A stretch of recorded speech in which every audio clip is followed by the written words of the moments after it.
Salam dan bahagia. Perkenalkan, nama saya Franciscus XL Hurin SPD GR dari Kabupaten Flores Timur, Unit Kerja SMP Negeri 2 Solor Barat, calon guru penggerak Angkatan 9. Kali ini saya akan memaparkan kesimpulan dan refleksi pemikiran Ki Hajar Dewantara yang termuat pada modul 1.1. Kesimpulan. Menurut Ki Hajar Dewantara, tujuan pendidikan adalah menuntun segala kodrat pada anak-anak agar mereka dapat mencapai keselamatan dan kebahagiaan yang setinggi-tingginya, baik sebagai manusia maupun sebagai anggota masyarakat. Oleh sebab itu, pendidik dan pengajar hanya dapat menuntun tumbuh atau hidupnya kekuatan kodrat yang ada pada anak-anak.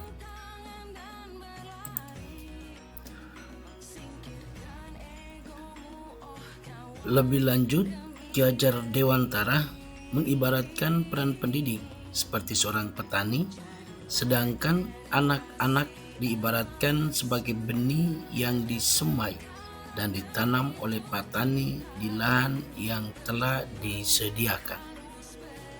Jika biji padi ditempatkan di tanah yang subur, sinar matahari yang cukup, pengairan yang baik, maka sekalipun bibit padi itu merupakan bibit yang kurang berkualitas, namun dapat tumbuh dengan baik karena perhatian dan perawatan dari petani. Demikian sebaliknya.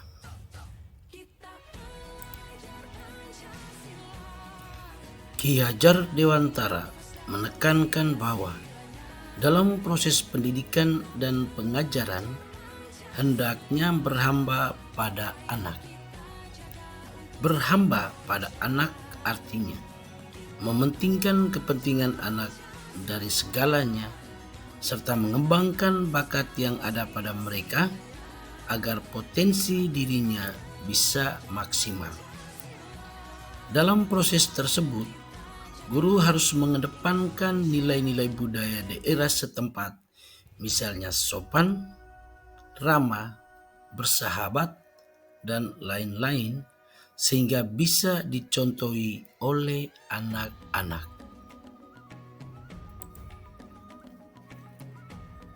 Pendidikan merupakan tempat persemaian segala benih-benih kebudayaan yang hidup dalam masyarakat kebangsaan.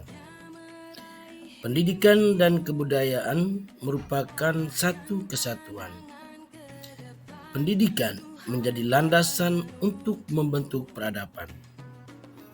Pendidikan tempat persemaian benih-benih. Pendidikan juga tak hanya untuk bersekolah, hasil ujian yang baik, tetapi pekerjaan untuk menjemput kebudayaan yang kita cita-citakan. Perubahan menurut Ki Hajar Dewantara. A. Kodrat alam. Kodrat alam adalah tempat atau alam suatu masyarakat berada. Kodrat alam yang membentuk kebudayaan atau kebiasaan masyarakat setempat. B. Kodrat zaman. Setiap zaman memiliki tantangan. Tantangan zaman sekarang adalah bagaimana menjawab revolusi 4.0. Percepatan revolusi teknologi sangat luar biasa. Dalam filosofi Ki Hajar Dewantara, harus ada keseimbangan perubahan dengan adanya olah cipta, dengan menajamkan pikiran, olah rasa dengan menghaluskan rasa, olah karsa dengan memperkuat kemauan, serta olahraga untuk menyehatkan jasmani. Dengan demikian, pendidikan itu holistik, seimbang, dan tidak timpang. Sebelum mempelajari modul 1.1, saya percaya bahwa siswa sebagai pribadi yang sedang berkembang akan mampu memahami materi yang saya berikan meskipun metode yang digunakan adalah metode ceramah atau teacher center. 2. Bahwa siswa sebagai objek pembelajaran akan menuruti apapun yang saya perintahkan dalam konteks pembentukan karakter. Jika tidak dituruti, maka saya boleh menggunakan kewenangan saya sebagai guru dengan kekerasan.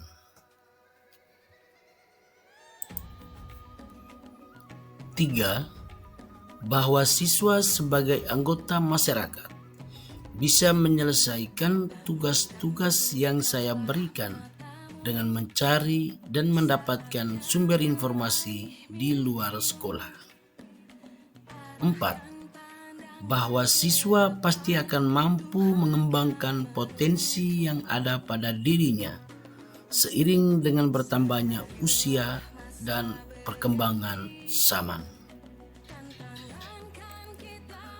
Setelah saya mempelajari dan mendalami modul 1.1, banyak hal yang saya dapatkan, yaitu 1.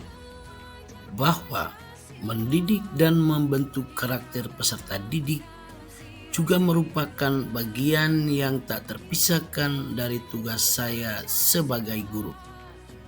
2. Bahwa saya akan merancang pembelajaran yang berpihak kepada peserta didik dengan memberikan kemerdekaan kepada mereka. Tugas saya hanya sebagai fasilitator yang membantu mereka ketika menemukan permasalahan.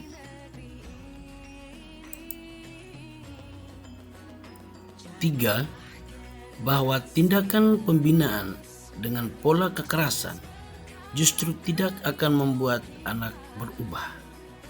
Pendekatan persuasif yang akan saya lakukan untuk membentuk karakter mereka. 4. Bahwa saya akan melaksanakan pembelajaran sesuai dengan nilai-nilai alam dan tuntutan zaman.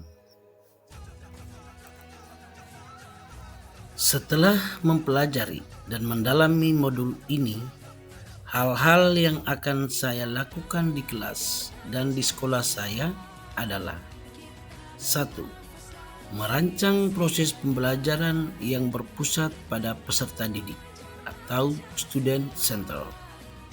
2. Memberikan kebebasan dan kemerdekaan kepada peserta didik dalam segala aspek kehidupannya, baik secara fisik, mental, jasmani, dan juga rohani. 3. Melaksanakan pendidikan yang berhamba pada peserta didik. Maksudnya, mengutamakan kepentingan peserta didik dari segalanya. 4. Pembelajaran yang saya lakukan harus sesuai dengan nilai-nilai alam dan juga tuntutan zaman.